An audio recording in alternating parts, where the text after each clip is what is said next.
Everyone, welcome back to my channel. তোমরা প্রত্যেককে আমাকে বলেছিলে দিদি ভাই তোমার সাথে ঘটে যাওয়া এমন কিছু ঘটনা তুমি শোনাও। আর এইটা আমি আজকে তোমাদের প্রথম না, কিন্তু এর আগেও কিন্তু তোমাদের সাথে আমি ঘটনাটা শেয়ার করেছিলাম। হয়তো তোমরা যারা অনেক পুরনো শ্রোতা বন্ধুরা আছো তারা হয়তো অবশ্যই শুনেছ, তবে যারা নতুন বন্ধু আছো আজকে তারা জানবে। সাথে তোমাদের জন্য একটা দারুণ জিনিস আমি এডিটিং করেছি, সেটা হচ্ছে আমি যে গতকাল বড় মায়ের কাছে গেছিলাম নৈহাটি, তার কিছু ভিডিও ক্লিপস আমি শেষে অ্যাড করে দিয়েছি ঘটনার মধ্যে। অবশ্যই কিন্তু দেখো, আর প্রত্যেককে বলবো সবাই কিন্তু যে যেখান থেকে দেখো না কেন মাকে প্রণাম করো। ওখান থেকেই মাকে দু হাত জোর করে বলো, মা যা তোমাদের মনের কামনা বাঞ্ছনা আছে মা সব পূর্ণ করে দেবে।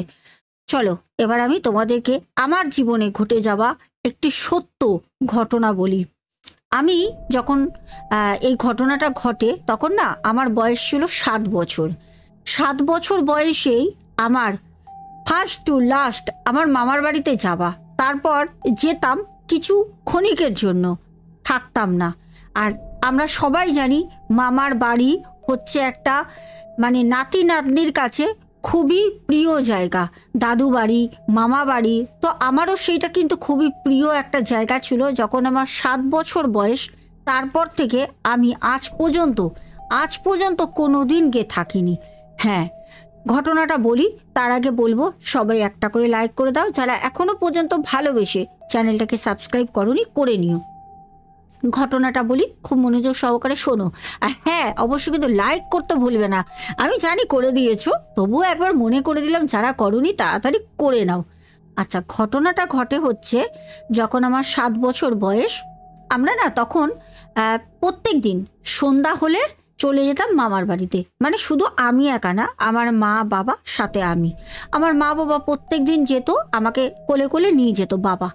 এবার ঘটনাটা ঘটে সেই দিনকে আমি ঘুমিয়ে পড়ি, আমার মামার বাড়িতে গিয়ে আমি ঘুমিয়ে পড়ি। আর আমার দিদা এমন একজন মানুষ ছিলেন, উনি পৃথিবীতে নেই যদিও, এমন একজন মানুষ ছিলেন উনি না মানে কি বলবো, কারোর বাড়িতে ধরো কোনো ঝগড়া হচ্ছে, কোনো ঝামেলা হচ্ছে, কোনো অশান্তি হচ্ছে, কোনো দিন পাড়ার কেউ বলতে পারবে না যে দাদুর নাম করে ওনার বউ উকি দিয়ে ডেকেছে। আমার দিদিমা সবসময় নিজের ঠাকুর দেবতা আর সংসার নিয়েই থাকতেন। উনি কোনো দিন কারোর বাড়ির অশান্তি, কারোর সাথে পরনিন্দা পরচর্চা বসে কোনো দিন করেননি। আসলে সেকালের মানুষ ছিলেন তো, অনেক আগেকারের মানুষ। আমার সেই দিনকে দিদমা বাড়িতে খুব ঘুম চোখে। আমার বাবা আমাকে বলল, এমা ওঠ, বাড়ি যাবি না? তখন রাত 9টা বাজে। আমি বললাম যে না, আমি ঘুমাবো। তখন আমার মা বলল থাকবে। আর বলে রাখি, আমাদের যে এই বাড়ি, আমাদের এই বাড়ি থেকে আমার মামার বাড়ি খুব একটা দূরত্ব না। আমি তো দৌড়ে দৌড়ে দিনের বেলা চলে যেতাম, যদিও তখন এত বাড়িঘর ছিল না। এখন তো অনেক ফ্ল্যাট, অনেক বাড়িঘর হয়ে গেছে, যাওয়া যায় না, সেই জায়গাগুলো বন্ধ হয়ে গেছে।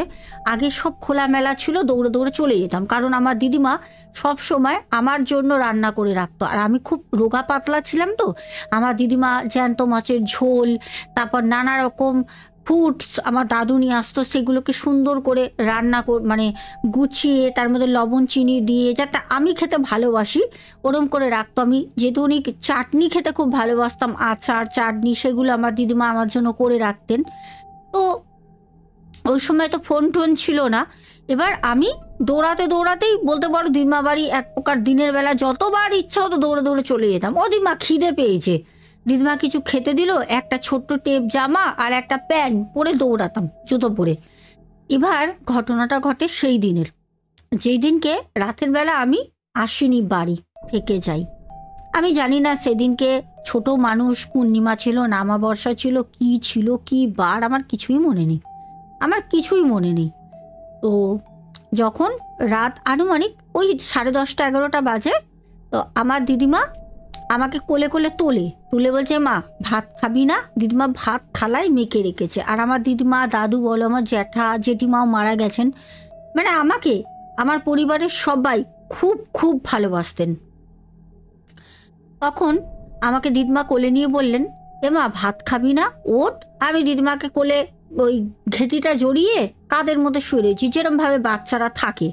তো আমাকে আবার দিদিমা বলছে, মা রাতের বেলা দুটো ভাত খা, দেখ আমি ভাত মেখেছি। নাকি আমার দিদিমা একটা রান্না করতেন, কাতলা মাছ কাঁচকলা দিয়ে আলু দিয়ে ঝোল করতেন পাতলা করে, এত অমৃত স্বাদ হতো যা আমার মা আজ পর্যন্ত খাওয়াতে পারেননি করে।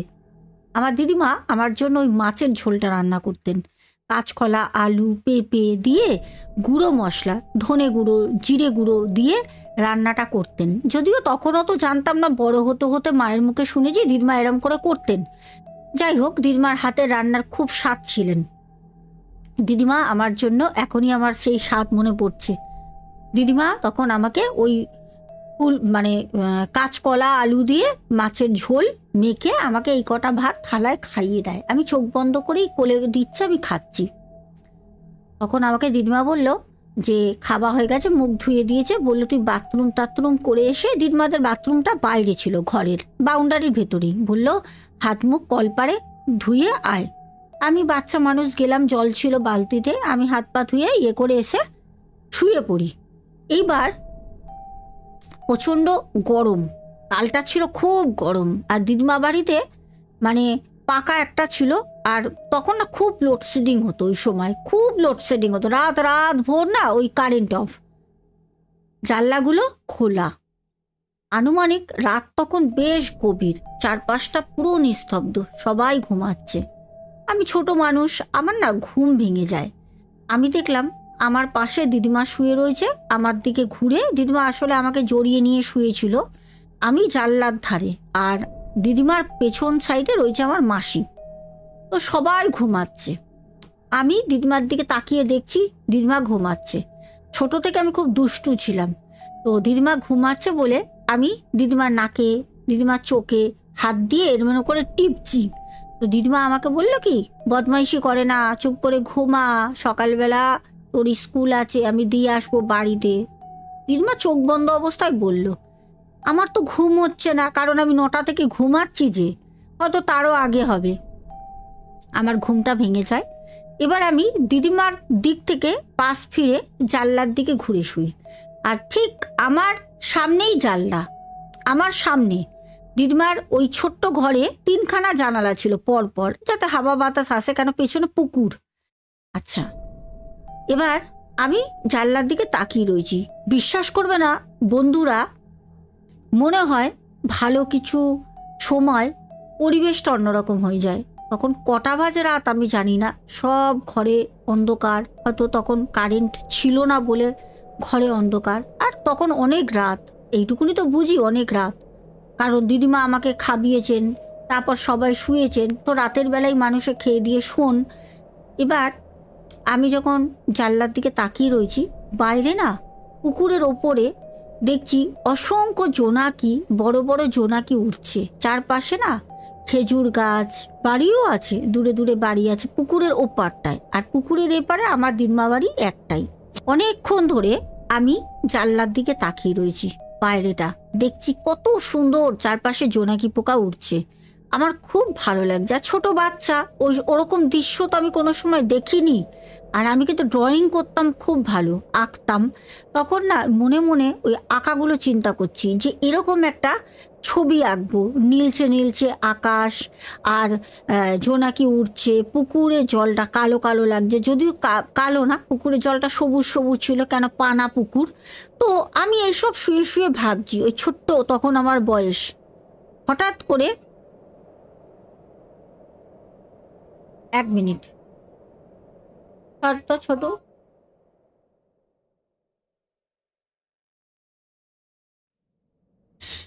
আসলে আমার হোয়াটসঅ্যাপ নাম্বার যেটা তোমাদের কাছে দেওয়া রয়েছে, সেখানে আমাকে কেউ কল করছে হোয়াটসঅ্যাপে, যার জন্য আমি সাইলেন্স করে আসলাম। আচ্ছা, এর আগেও অনেকবার কেউ আমাকে ডিএম করছিল, বুঝতে পারছি। আচ্ছা, আমি পরে যদিও দেখবো, সবারই দরকার। কালকে নাম্বারটা দেওয়ার পর কত কেউ যে তার প্রবলেমের জন্য আমাকে জাস্ট মেসেজ করছে। এবার সময় তো লাগবে, আমি সাথে সাথে বলতে পারবো না, আগেই বলেছি। যাই হোক, ঘটনায় ফিরি। আমি তখন বাইরের দিকে তাকিয়ে শুয়ে রয়েছি, পুকুরের ওপারে দুটো একটা বাড়ি আছে, ওপারে না একজন ব্রাহ্মণের বাড়ি আছে, তাদের বাড়িতে আমি মাসির সাথে বহুবার গেছি। সেই ব্রাহ্মণ বাড়িটায় কালী মায়ের একটা বিশাল বড় বাঁধানো ছবি আছে, যেটা চেয়ারের উপর বসানো থাকতো। আর তারা খুব পুজো করতো, তাদের বাড়িতে পুজো পার্বণ হতো, মানে উলুধ্বনি শঙ্কের শব্দ প্রায় শোনা যেত। ওনারা দিনে 3বার মতো পুজো করতেন, মানে 3বারই ওনারা শঙ্খ বাজাতেন, তারপরে তোমার ওই কাশি ঘণ্টা বাজতেন, ব্রাহ্মণ ওনারা পুজো করতেন। ঠিক ওনাদের বাড়ির ওই পারে একটা খেজুর গাছ আছে। ধর্মস্থ বলছি, তোমাদের দর্শক বন্ধুরা বিশ্বাস করবে না, অনেকে বলে ঠাকুর দেখলে বলতে নেই। কেন বলবো না বলো তো? ঠাকুর দেখলে কেন বলবো না? আর মানুষই তো বলে বলতে নেই, আবার অনেকে বলে বলবে, ঠাকুরের কথা কেন বলবে না? তুমি তো ভালো জিনিস দেখেছো, তোমার ভাগ্য ছিল বলে। আমি তখন দেখছি ঠিক ওই বাড়িটার যে উঠোন, মানে ওনারা যে পুকুর পাড়ে আসে, ওইখানে একটা খেজুর গাছ ছোটোখাটো। সেই খেজুর গাছটার কাছে দেখছি একটা নৌকা। বিশ্বাস করো, আমি বড় মাকে এত মানি, আমি বড় মায়ের কথা বলে বলছি, তোমরা বিশ্বাস করো, আমি দেখছি ওখানে একটা নৌকাটা না চকচক করছে। যেটা আমি পরে বলার পর জানতে পারি সেটা ছিল মানে রূপোর নৌকা, রূপোর। সেই নৌকাটায় আবার না এরকম ময়ূরের মতো মুখ করা। আমাকে দিদিমা দাদু সবাই বলেছেন ওটা ময়ূরপঙ্খী নৌকা ছিল।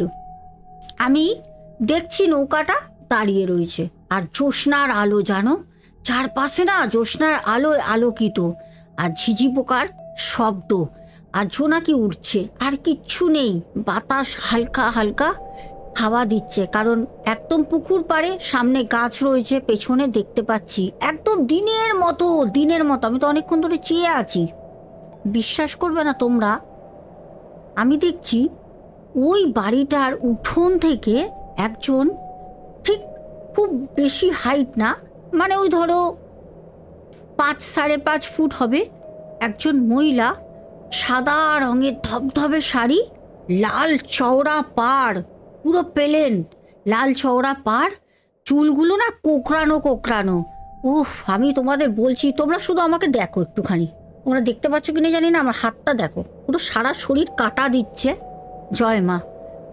বিশ্বাস করবে না, মাথায় এই কপালে এই বড় টিপ, সিঁদুরে লাল টিপ। আমি না শুয়ে শুয়ে পুরো দেখতে পাচ্ছি। ছোটবেলা চোখের জ্যোতিও তো তখন ভালো, আর ওপারে খুব একটা বড় পুকুরও না যে ওপারে আমি দেখতে পারবো না। সে ওখান থেকে হেঁটে এসে নৌকাটায় উঠলো। নৌকাটায় কেউ নেই, নৌকাটা শুধু ওখানে দাঁড়ানো ছিল পাড়ে। নৌকার মধ্যে উঠলো, ওঠার পর না নৌকাটা আপনি থেকেই, নিজে থেকেই পুকুরের মধ্যে চলছে। তো মানে কি বলবো তোমাদের, উনি দাঁড়িয়ে রয়েছেন মা, স্বয়ং মা।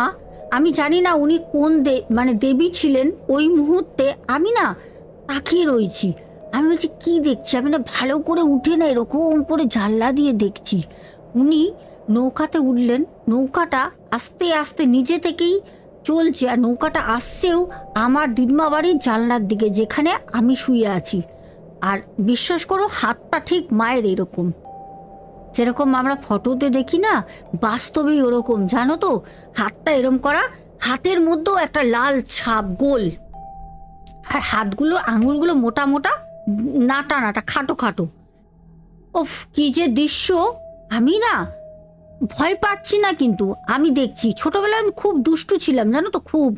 আমি না দেখছি কি জিনিস, আমি দেখছি নৌকাটা আস্তে আস্তে আস্তে আস্তে আসছে, আর মা না চোখের পাতা ফেলছে না। মা একভাবে তাকিয়ে রয়েছে আমার দিকে, না মানে মা এমনি, মানে ধরো পুকুরের জল বা কিছু প্রকৃতি দেখছে, মা আমার দিকে দেখছে না। মা কিন্তু ওই নৌকাতে আছে, দাঁড়িয়ে আছে মা। আমি মায়ের দিকে না দেখছি, যখন নৌকাটা ঘুরতে ঘুরতে ঘুরতে ঘুরতে যখন ঠিক আমার যেই সামনের জানালাটা, ওই জানালার সামনে যখন মা আসে, তোমরা বিশ্বাস করবে না, আমি ভগবানের দিব্যি দিয়ে বলছি, মা আমাকে দেখছে। মানে আমি তোমাদের কি বলবো, ওই দৃশ্য, মা আমাকে যাভাবে দেখছে না, তোমরা মানে কি বলবো, মা এরকম করে আমার দিকে তাকিয়ে রয়েছে, এরকম করে। সেই যে কি দৃশ্য, আমার তো ওরকম হবে না। মায়ের সেই মুখ অপরূপা সুন্দরী যাকে বলে, চুলগুলো কোকড়ানো কোকড়ানো কোকড়ানো, এরকম পা পর্যন্ত ঝুলছে, আমি দেখতে পাচ্ছি না যদিও পা পর্যন্ত কিনা, বিশাল বড়, কপালে টিপ, লাল টিপ, হাতে লাল ছাপ, সাদা শাড়ি ধপধপ করছে, কি সুন্দর একটা প্রকৃতি। মা জানলার কাছে এসে যখন আমি মাকে দেখছি না, বিশ্বাস করো, যখন সামনে এসে মা না আমার দিকে এরকম করে তাকিয়ে রয়েছে, এরকম করে, জানলাটা তো নিচু, মা তো দাঁড়িয়ে রয়েছে একদম মানে পুকুর গায়ে, একদম আমার ওই মামার বাড়ির জানালাটা এখনো আছে, সেই বাড়ি এখনো আছে, পুকুরটা নেই। যখন মা আমার দিকে এরকম করে দৃষ্টি দিয়েছে, তাকাচ্ছে, আমি না কি করি, ভয় পেয়ে গেছি, ছোট তো, ভয়তে না আমি চোখটাকে এরকম করে এরকম টিপ টিপ টিপ টিপ টিপ টিপ করছি, মানে পুরো বন্ধও করিনি, এরকম টিপ টিপ করে একটা পলক ছপাত করে পড়ে তাকালাম, আর কেউ নেই। আমি উঠে আমার দিদিমাকে বলছি, ও দিদিমা, ও দিদিমা, ও দিদিমা, তুমি ওঠো দিদিমা, ওঠো। আমার দিদিমা ধরপড় করে উঠেছে, উঠে বলছে, কি হয়েছে কি হয়েছে, স্বপ্ন দেখেছিস, ভয় পেয়েছিস? মাথায় হাত বুলাচ্ছে, পিঠে হাত বুলাচ্ছে। আমি বলছি, দিদিমা আমি কি দেখলাম? আমাকে বলছে কি, বলছে কি দেখেছিস? আমি বলছি আমি জল খাবো। দিদিমা উঠে আমাকে ঘটি করে জল দিল, আমি ঢক ঢক করে জল খেলাম। খাবার পর দিদিমা বলছে, কি দেখেছিস, কি দেখেছিস বল? আমি বোবা, আমি কথা বলতে পারছি না, বোবা হয়ে গেছি, আর কিছু বলতে পারছি না। আমি চেষ্টা করছি কথা বলবো, মুখ দিয়ে কোনো ভাষা বেরোচ্ছে না, দিদিমা বলেও আমি ডাকতে পারছি না, পুরো বোবা, পুরো মুখের ভাষা আমার হারিয়ে গেছে। আমাকে দিদিমা পিঠে হাত বুলাচ্ছে, দিদিমা তো বুঝতে পারিনি, দিদিমা তো ঘুম চোখ। দিদিমা বলছে যে তুই শুয়ে পড় মা, সকালবেলা স্কুলে যেতে হবে, বাবা বকবে, আমি তোকে বাড়ি দিয়ে আসবো, স্বপ্ন দেখেছিস, ঘুমিয়ে পড়। আমি দিদিমাকে জড়িয়ে ধরে, আর আমি তাকাইনি জানলার দিকে, আমি জড়িয়ে ধরে মশারির ভিতরেই ছিলাম, আমি ঘুমিয়ে পড়েছি। সকাল যখন হয় ভোরবেলা, দিদিমা আমাকে ডাকছে, চ মা তোকে বাড়ি দিয়ে আসি, তোর স্কুলে আছে চ। আমাকে দিদিমা কোলে কোলে বাড়ি দিয়ে যায়। তারপর বাড়িতে এসে আমি সবাইকে বলি যে আমি এরকম দেখেছি, আমার সাথে এরকম এরকম হয়েছে। এবার কেউ বিশ্বাস করেছে, কেউ করেনি, কিন্তু আমার দিদিমা, আমার দাদু সবাই বিশ্বাস করেছে, কারণ তারা জানে যে ওই বাড়িটায় মা স্বয়ং আছেন, ওই ব্রাহ্মণ বাড়িতে, ওই বাড়িতে এখন ওই বাড়ি আছে, ওই বাড়িতে এখনও পুজো হয়। বলছে ওই বাড়ির মাকে আমি দেখেছি, আর জানি না সেটা কে ছিলেন, কিন্তু মায়ের গায়ের রং ছিল নীলচে বরণ, তাই অনুমান করে সবাই বলল ওটা শ্মশান কালী ছিল। আর সবাই বলল পূর্ণিমা ছিল, সেদিন শনিবার ছিল, সবাই বলল তুমি শ্মশান কালী মাকে দেখেছো। আমার মা ওই বয়সেই, যখন আমার 7 বছর বয়স, আমার মা একজন জ্যোতিষীর কাছে নিয়ে যান, কারণ তারপর থেকে আমি আজ এত বড় হয়েছি কোনোদিন মামার বাড়ি থাকি না, কারণ আমার ভয় লাগে। আমি যা দেখেছি, হ্যাঁ আমি জানি আমার কিছু ভয় লাগার না। আমাকে যখন জ্যোতিষীর কাছে নিয়ে যান, জ্যোতিষী বললেন যে ও যাকে দেখেছে, যেরম বর্ণনা দিয়েছি, বলল উনি শ্মশান কালী মা ছিলেন, শ্মশান কালী মাকে আপনার মেয়ে দেখেছে, আপনার মেয়ে খুব সৌভাগ্যবতী যে ও মায়ের দর্শন পেয়েছে। ওরে বাবা, যখন আমার দিকে, মা নর্মালি ছিল, যখন আমি দেখছি আমার দিকে যখন ওই তাকায় না, ওই যে চোখ, আমি যতদিন না মানে মরবো, বেঁচে থাকবো, আমার মৃত্যুর দিন পর্যন্ত আমি মনে রাখবো আমি কি দেখেছি, আমি তোমাদের বলে বোঝাতে পারবো না। তারপর থেকে আজ পর্যন্ত আমি আর মামার বাড়িতে কোনোদিন থাকি না। একবার তো আমি ঘুমিয়ে পড়েছিলাম, সেম রাতের বেলা যখন ঘুম ভেঙেছে দেখি মা বাবা নেই। আমি দিদিমাকে বললাম, ও দিদিমা মা বাবা কোথায়? তখন 12-13 বছর বয়স। আমার মামার 2 ছেলে ছিল, ওরা বললে বোন তোর মা বাবা চলে গেছে, তো মামা মামি চলে গেছে, থাক আজকে রাতের বেলা আমরা সবাই গল্প করব। আমি বললাম গল্প? আমি ছুটতে ছুটতে বাড়ি পালিয়ে এসেছি ওই রাতের বেলা। তখন আমার ওই মামার 2 ছেলে, ওরাও আমার পেছনে দৌড়াচ্ছে, বোন যাস না যাস না, এত রাতে কুকুর তাড়া করবে। তখন তো এত বাড়িঘর নেই, রাস্তাঘাট ফাঁকা, যাস না। সেই মামার 2 ছেলেকে আবার একজন ধরেছে স্কুলের সামনে, ওখানে একটা স্কুল আছে, ক্ষেত্রমোহন স্কুলের নাম, সেখানে আবার আমার 2 মামার ছেলেকে ধরেছে। আসলে আমি দৌড়াচ্ছি, বলছে এই মেয়েটাকে তাড়া করেছিস এত রাতে, তোরা কে রে? আমি তখন আবার দূর থেকে ছুটে গিয়ে আমি বলছি ছেড়ে দিন কাকু, ছেড়ে দিন, ওরা আমার দাদা হয় বলে আবার দৌড়াচ্ছি, ওরাও পেছনে পেছনে দৌড়াচ্ছে। লাস্টে আমি তো বাড়িতে চলে আসলাম, ওরাও আমার বাড়িতে রাতের বেলা থেকে গেল। মা বললো এত রাতে আর যাস না। আমাকে মা বললো মারবো তোকে, কেন পালিয়ে এসছিস? আমি পালিয়ে আসবো না, ওই যে তো। যাই হোক, আজকের ঘটনাটা আমি বলবো না তোমাদের কেমন লাগলো, যার যেরকমই লাগুক, এটা একদম বাস্তব আমার জীবনের ঘটনা। চলো তোমাদেরকে তাড়াতাড়ি নাম বলে দিই। কালকে যারা যারা কমেন্ট করেছো তাদের নামগুলো বলে ঘটনাটা শেষ করব। তোমাদের বলেছিলাম না আমার জীবনে ঘটে যাওয়া একটি ঘটনা বলবো ঠাকুরের, এর আগেও আমি বলেছি তোমাদের, বেঙ্গলি ব্লগার সোনাতে আমি তোমাদের বলেছিলাম।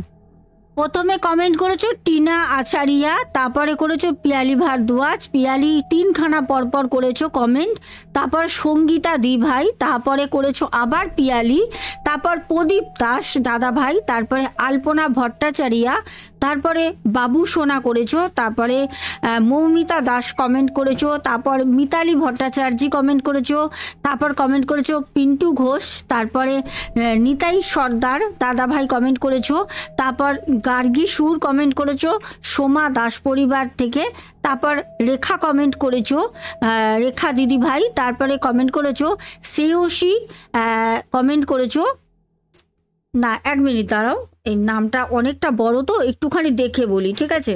নালে বলবে দিদি তুমি আমার কি নাম বলেছো।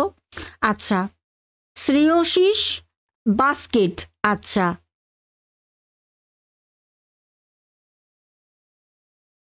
শ্রেয়শীষ বাস্কেট থেকে কমেন্ট করেছো, তারপর আমাদের মন্টু দাদাভাই কমেন্ট করেছো, রীনা সিনহা, মাহি রয়, গৌরী বসাক, মঞ্জুষা নন্দী দিদিভাই, প্যান্থার গেমিং ওয়াইটি, আবার মঞ্জুষা দিদিভাই আর একটা কমেন্ট করেছো, তারপর বনানী কর্মকার দিদিভাই কমেন্ট করেছো। বনানী দিদিভাইয়ের কমেন্টটা আমি একবার পড়বো, ঠিক আছে? আমি কালকে পড়ে আমার খুব ভালো লেগেছে কমেন্টটা, একবার পড়বো তোমাদের কাছে। লিখেছো happy Friday, sorry Friday happy Friday সোনা, আজ মস্ত মস্ত লাগছে, লাভ ইউ জানে মান। আচ্ছা, মনে হচ্ছে পুতুল বসে আছে, শুধু মুখ আর চোখ দেখে মনে হচ্ছে এটা নড়াচড়া করছে। পুতুল অনেক আমাকে দেখো না কত উনি ভালোবাসা দিয়েছেন। আচ্ছা, সাথে দিয়েছে বেশ সুন্দর লাগলো ঘটনাটা। ভাবো ওনার বয়স, উনি কিন্তু আমার মায়ের থেকেও বয়সে অনেকই বড়, আমি দিদিভাই বলি, যদিও উনি আমার জেঠিমার সমান হন। যাই হোক, খুব ভালো থেকো তুমি। আচ্ছা, তারপরে আমাদের কমেন্ট করেছো রীতা অধিকারী, তারপর সুজাতা দাস, তারপরে মঞ্জুষা নন্দী, সোমনাথ ভট্টাচার্য, তারপর আব্দুল হক ভাই, তারপরে সুপর্ণা ঘোষ, তারপর পিঙ্কি সাহা, পাপিয়া ঘোষ, তারপরে অনুপম বিশ্বাস, তারপরে মিতালি মিস্ত্রি, তারপর পিঙ্কি, তারপরে বাবলি মল্লিক, তারপরে হচ্ছে বেনারসি দে, তারপর হচ্ছে পারমিতা সাহা, তারপর সৌমিক সরকার, দুটো বড় বড় চোখ দিয়েছেন, বলেছেন আমি এখন ঘটনা দেখছি। নেহা মিস্ত্রি, তারপর কমেন্ট করেছে সুমনা ভট্টাচার্য, শ্বেতা বিশ্বাস, তমাল মণ্ডল, তারপরে কমেন্ট করেছো দেশি ভাই বোন, আচ্ছা খুব ভালো, পূজা যাদব, রীনা সরকার, রূপা দে, সুদীপ্তা ব্যানার্জি, স্বপ্না বাচাল দিদিভাই, জল্পনা মজুমদার, বং হিন্দু হেসেল, তারপরে চন্দনা গোপে দিদিভাই অনেক রেড হার্ট দিয়েছো, তারপরে বিশ্বনাথ ঘোষ, তারপরে মঞ্জুষা নন্দী আবারও কমেন্ট করেছো, সব থেকে বেশি মঞ্জুষা নন্দী কমেন্ট করেছো, কণিকা বিশ্বাস, তারপর রেখা অধিকারী দিদিভাইও অনেক কমেন্ট করেছো, তারপর বেবি ঘোষ, তারপরে সন্তুর দুনিয়া, পিঙ্কি খাতুন, সোনালি পাল, নৌওয়ান ভাই, সৌমিক সরকার, তারপরে মামুনি ঠাকুর, এক মিনিট, মিতু ভাইবস, আচ্ছা মিতু ভাইবস থেকে কমেন্ট করেছো, অর্পিতা গোস্বামী কমেন্ট করেছো, দিদি তোমাকে মেসেজ করতে পারছি না ইনস্টাগ্রামে। কেন বনু, সবাই করছে, কেন পারবে না? তোমাকে আগে আমাকে ফলো করতে হবে, নাহলে তুমি কমেন্ট করতে পারবে না। আগে আমাকে ফলো করো, তারপরে কমেন্ট করতে পারবে। টুম্পা মণ্ডল, তারপরে অনিমেষ বল, তারপরে মঞ্জুষা নন্দী, তারপরে আমাদের পিয়ালি, তারপরে আবার করেছো পিয়ালি ভারদ্বাজ, তারপরে শুভদেব পাঞ্চাল, সুপর্ণা, SK, টনিডুল। আচ্ছা, তারপরে মঞ্জুষা নন্দী আবার দুটো পরপর, মানে একদম সব থেকে বেশি কমেন্ট করেছো মঞ্জুষা নন্দী দিদিভাই।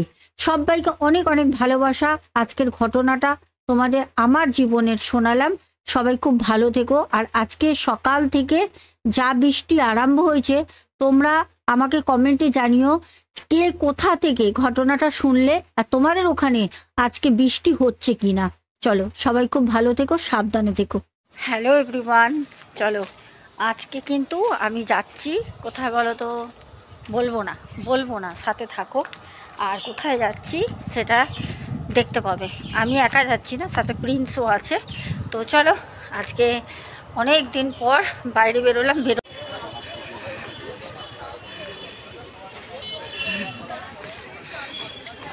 আমি অন্ধকারে দেখতেই পাচ্ছি না। হ্যাঁ, মনি তো বললো এটা দিয়ে আসবে। ব্রাইটনেসটা বাড়ে না?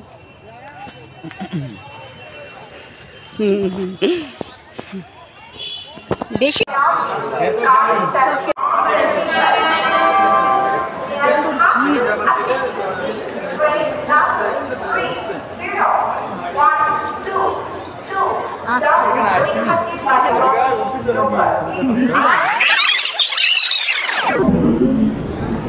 আমি একদম চলে যাবো মন্দির।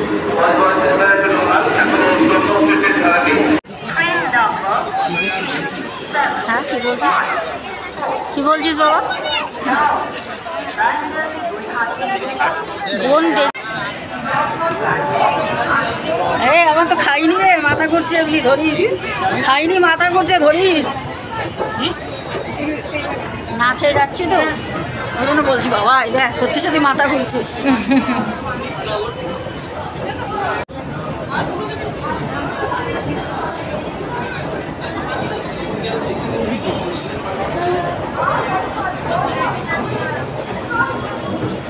হ্যাঁ বাবা,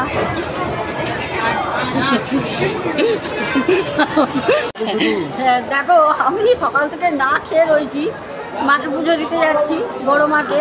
আর এই আমার ছেলে একটু ধরে না, আমি আরেকজনকে ধরেছি, এত মাথা উড়ে গেছে হট করে। চল, বুঝতে গেছিস? চল আয় আয়।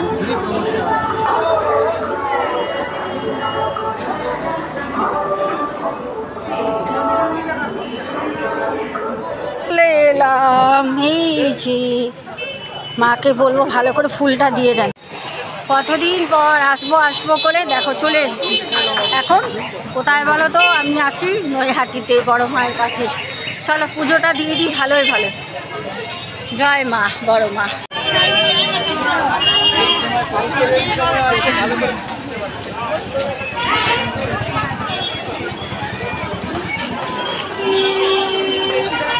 ওই যে লাইন মনে ওই দিকে মনে হচ্ছে। হ্যাঁ চল দেখি লাইন। জয় মা, কত সুন্দর করেছে না মন্দিরটা, বড় মা। চল যাবো, তারা তো এরকম করে ঘুরিয়ে ঘুরিয়ে করে নিল। মা তুমি সবার মঙ্গল করো। আমার যত ইউটিউব পরিবারের সকল বন্ধুদের যেন শুভ হয়, যেন মঙ্গল হয়, যেন অনটন, যেন কষ্ট সব যেন তাদের জীবন থেকে কেটে যায়, এটাই প্রার্থনা করে মায়ের কাছে পুজো দিতে গেছিলাম। সবাই দেখো কেমন লাগছে, আমার গলা ধরে আসছে, আমি কথা বলতে পারছি না। কত তাড়াতাড়ি পুজো হয়ে গেল, আসলাম আর হয়ে গেল, আধ ঘন্টাও লাগেনি, তাই না? Max to max 15 to 20 minute. হ্যাঁ, সবাই বলে আসলে পারে নাকি কত বেলা হয়ে যায়, তাই না? সকালে আসে বিকালে, আমি কোনোবারও এসে মায়ের কাছে দাঁড়াতে হয়নি। মা জানে আমার মেয়ের শরীর ভালো না, বেশি দাঁড় করানো যাবে না, ওই জন্য মা তাড়াতাড়ি আমাকে ছেড়ে দেয়। তো কোথায় যাচ্ছ বাবা?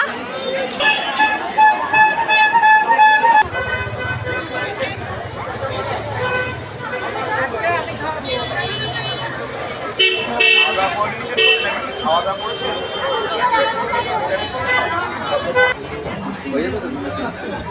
কি মাছ?